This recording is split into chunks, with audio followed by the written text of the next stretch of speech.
Welcome to Solvetic, your channel to always learn technology easily.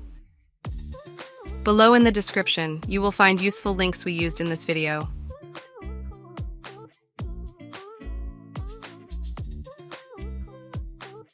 Today in Solvetic, we will see how to scan WhatsApp QR code on Android.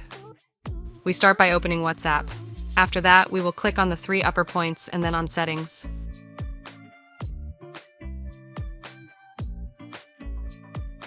Here we will click on the code icon that we see. After that, we enter the scan code section. Afterwards, we will see that with our camera we can scan the QR code of another user and that it will be recognized so we can add them.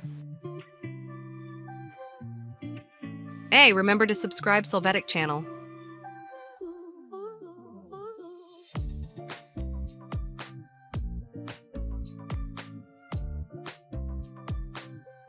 We hope it has been helpful for you. Here are links to watch more videos of your interest and subscribe to the Solvetic channel. Thank you.